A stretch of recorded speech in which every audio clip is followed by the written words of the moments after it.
Hello everyone, welcome back to freshers now Telugu channel. ఈరోజు మనం eastern railway apprenticeship details గురించి తెలుసుకోబోతున్నాము.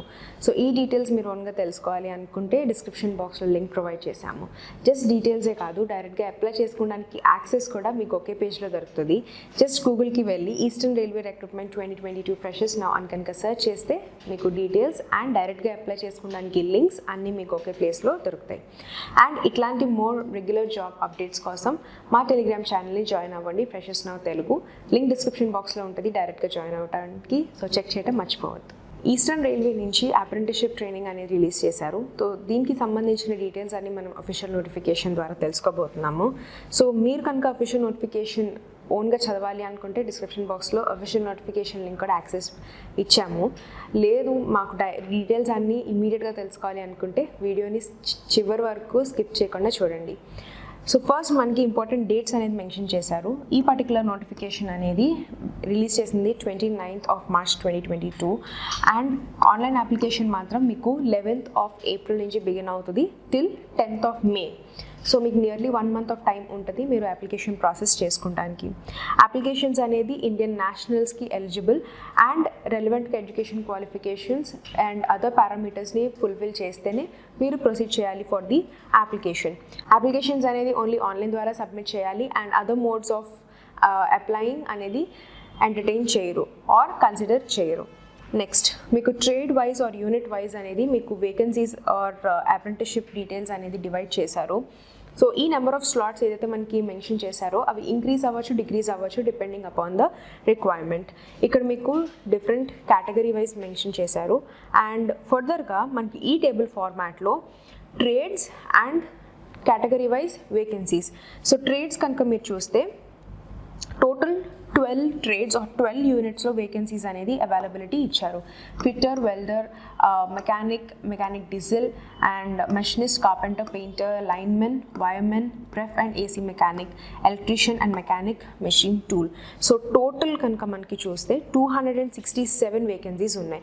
ఈ 267 vacancies SC, ST, OBC, PWD and relevant community or category wise మీకు divisions అనేది చేశారు.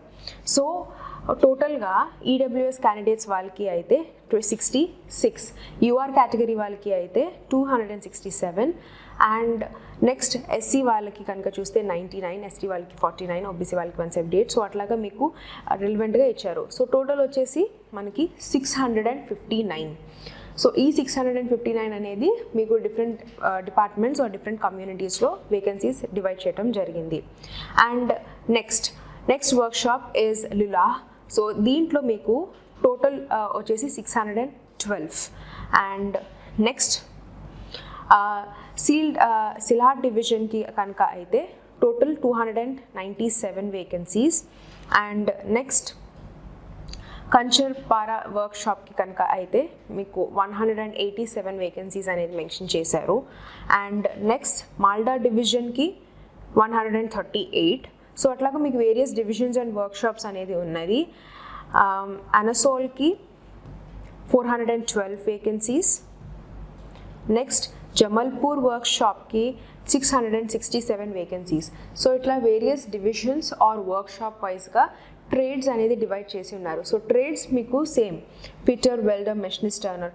So depending upon the division and workshop బట్టి మీకు trades or unit availability కూడా ఇచ్చారు. Reservation categories UR SC, ST, OBC క్యాండిడేట్స్కి, పీడబ్ల్యూ క్యాండిడేట్స్కి రెలవెంట్గా రిలాక్సేషన్స్ అన్నీ అప్లికబుల్ అవుతాయి according to the government directives and organisation రూల్స్కి ప్రకారం. ఇన్ఫ్యాక్ట్ మీకు రెలవెంట్గా కేటగిరీ వైజ్ సర్టిఫికేట్స్ ఉంటేనే మీకు ఈ రిలాక్సేషన్స్ అనేది అప్లికబుల్ అవుతాయి. And slots for ex servicemen and PW candidates మీకు ఓవరాల్ ట్రైనింగ్ స్లాట్స్ని బట్టి మీకు ఫిల్లింగ్ అప్ అనేది జరుగుతుంది.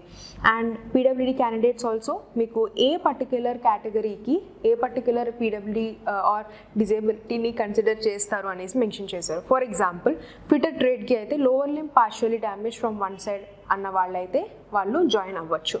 For turner lower limb partially damage. మెషినిస్ట్కి ఓన్లీ స్మాల్ ఫింగర్ డ్యామేజ్డ్ అయితేనే can join. Welder a person without leg కానీ లేకపోతే 3 fingers కానీ or 1 hand can accommodate. So ఈ వైజ్గా category wise breakup or particular disability division బట్టి వేకెన్సీస్ ఫర్ యూనిట్స్ అనేది mention చేశారు. ఏజ్ క్రైటీరియా కనుక చూస్తే 15 years కంప్లీట్ చేసుకుని ఉండాలి అండ్ 24 years దాటి ఉండకూడదు. అండ్ కట్ ఆఫ్ అనేది మీకు ఈ పర్టికులర్ అప్లికేషన్ రిసీవింగ్ డేట్ని బట్టి ఏజ్ క్యాలిక్యులేషన్ అనేది చేస్తారు. అప్పర్ ఏజ్ లిమిట్ అనేది SC ST వాళ్ళకి 5 years వరకు రిలాక్స్ చేయడం జరిగింది. 3 years for OBC and 10 years for PWD candidates. Relevant documents కనుక లేకపోతే క్యాండిడేట్స్ని ఇమీడియట్గా రిజెక్ట్ చేసేస్తారు అండ్ రిలాక్సేషన్స్ అనే దాంట్లోకి కేటగిరీలోకి అప్లికబుల్ అవ్వరు. Same for ex service men, రిలవెంట్గా డిశ్చార్జ్ సర్టిఫికేట్, PW వాళ్ళకి డిసేబిలిటీ సర్టిఫికేట్, EWS వాళ్ళకి అయితే ఎసెట్ సర్టిఫికేట్. సో ఈ relevant community documents or caste documents ఏదైతే ఉంటాయో అది మీరు పెడితే రిలాక్సేషన్స్ అప్లికబుల్ అవుతాయి. ఎడ్యుకేషన్ క్వాలిఫికేషన్స్ కనుక చూస్తే candidates compulsory 10th standard pass అయ్యి ఉండాలి. అండర్ 10+2 ఎగ్జామినేషన్ మినిమం 50% మార్క్స్ అనేది రికగ్నైజ్డ్ ఎడ్యుకేషన్ బోర్డ్ నుంచి మీరు చేసి ఉండాలి. అండ్ దాంతోపాటు కంపల్సరీగా నేషనల్ ట్రేడ్ సర్టిఫికేట్ అనేది NCVT ఆర్ SCVT నుంచి రికగ్నైజ్డ్ అయ్యి ఉన్న ట్రేడ్ సర్టిఫికేట్ అనేది కూడా ఉండాలి. సో ట్రేడ్స్ అనేది మీకు ఏ పర్టికులర్ ట్రేడ్కి మీరు అప్లై చేస్తుంటే దానికి పర్టికులర్ ట్రేడ్ సర్టిఫికేట్ అనేది ఖచ్చితంగా క్యాండిడేట్కి ఉండాలి. మెడికల్ ఫిట్నెస్ క్యాండిడేట్ మీరు ట్రైనింగ్కి వెళ్ళే ముందు కంపల్సరీ గవర్నమెంట్ ఆథరైజ్డ్ డాక్టర్ ఏదైతే మనకి మెన్షన్ చేశారో అక్కడి నుంచి మీకు మెడికలీ ఫిట్ సర్టిఫికేట్ అనేది కూడా మీరు అటాచ్ చేయాలి. Assistant surgeon or central or state హాస్పిటల్స్లో అసిస్టెంట్ సర్జన్ ఉన్న ర్యాంక్లో ఉన్న డాక్టర్స్ నుంచే మీ మెడికల్ డాక్యుమెంట్ అనేది రావాలి. Selection process, selection of the candidate అనేది ట్రైనింగ్ స్లాట్ బేసిస్ మీద ఉంటుంది under eastern railway. So community wise or trade wise or unit wise బేసిస్ని బట్టి మెరిట్ లిస్ట్ అనేది చేస్తారు. సో ఈ షార్ట్ లిస్టింగ్ చేసిన తర్వాతే ఫర్దర్ అపాయింట్మెంట్ బేసిస్ కింద ఉంటుంది. Selection list for document verification అనేది మీకు యావరేజ్ మార్క్స్ ఏదైతే మీకు 10th స్టాండర్డ్ అండ్ ITI ట్రేడ్లో వస్తాయో దాన్ని బట్టి షార్ట్ లిస్టింగ్ అనేది జరుగుతుంది. సో 5 మీకు రెలవెంట్ ఇంకా తెలియాలి అనుకుంటే మీకు కింద ఆన్సెక్షర్స్లో క్లియర్గా మెన్షన్ చేస్తారు. మెరిట్ లిస్ట్ అనేది మీకు డిఫరెంట్ కేటగిరీ వైజ్ మెన్షన్ చేస్తారు. So for 10th standard pass minimum qualification కనుక ఉంటే అగ్రిగేట్ 50% అనేది కన్సిడర్ అవుతుంది. అండ్ ITI ఫర్ ఎగ్జాంపుల్ ఒక క్యాండిడేట్ 80% కనుక వచ్చి మెట్రికులేషన్లో అండ్ ITIలో కనుక 91.68 కనుక వస్తే సో ఈ రెండు కలిపి మీకు యావరేజ్ తీస్తారు, దట్ ఈస్ 86.13. సో ఈ బేసిస్ మీద సెలెక్షన్ అనేది జరుగుతుంది. అండ్ అట్లాగే మీకు 8th స్టాండర్డ్ పాస్ అయిన వాళ్ళు ITI కనుక చేస్తే వాళ్ళు కనుక 80 and 91% వస్తే 86.13. సో ఈ బేసిస్ మీద క్రైటీరియా డివిజన్ అనేది ఉంది. So 10th standard and 8th standard and next 1.5 times training స్లాట్స్ని బట్టి క్యాండిడేట్స్ని షార్ట్ లిస్టింగ్ చేసి ఫర్దర్ డాక్యుమెంట్ వెరిఫికేషన్కి ప్రొసీడ్ చేస్తారు. And next one is application fee. So ఎలాగో మీరు ఆన్లైన్ ద్వారా అప్లై చేస్తున్నారు, ఆన్లైన్ అప్లికేషన్లో మీరు అప్లికేషన్ ఫీజ్ అనేది కూడా పే చేయాల్సిన నెక్స్ట్ ఒక స్టెప్ ఉంటుంది. సో అప్లికేషన్ ఫీజ్ వచ్చేసి 100 rupees. సో మీరు అప్లికేషన్ ఫీజ్ కనుక పే చేయకపోతే మీ అప్లికేషన్ అనేది ఇన్కంప్లీట్లో వచ్చేస్తుంది కాబట్టి ఖచ్చితంగా మీరు ఫీజ్ పే చేయాలి. And SC ST PWD women క్యాండిడేట్స్కి అయితే ఎట్లాంటి ఫీజ్ ఉండదు. So fee and age relaxations కనుక మీకు అప్లికబుల్ అవ్వాలి అనుకుంటే రెలవెంట్ డాక్యుమెంట్స్ పెట్టండి. సో మీకు ఈ రిలాక్సేషన్స్ అనేవి వస్తాయి. లేదు అంటే మీరు ఖచ్చితంగా 100 rupees అనేది పే చేయాలి. ఈ రిసీట్ ఏదైతే జనరేట్ అవుతుందో ఖచ్చితంగా ప్రింట్ చేసుకుని పెట్టుకోండి. సో అప్లై చేసే ముందు ఫస్ట్ మీరు ఇన్స్ట్రక్షన్స్ని క్లియర్గా చదవండి. ఎలిజిబిలిటీ క్రైటీరియాస్ అన్ని క్రాస్ చెక్ చేసుకున్న తర్వాత అప్పుడు ప్రొసీడ్ అవ్వండి for the application form. So application మీకు ఇక్కడ ఇచ్చిన వెబ్సైట్లో వెరీ క్లియర్గా ఉంటుంది. సో ఈ వెబ్సైట్కి కనుక వెళ్ళిపోతే ఆ తర్వాత మీరు ఆన్లైన్ అప్లికేషన్ యాక్సెస్ అనేది దొరుకుతుంది.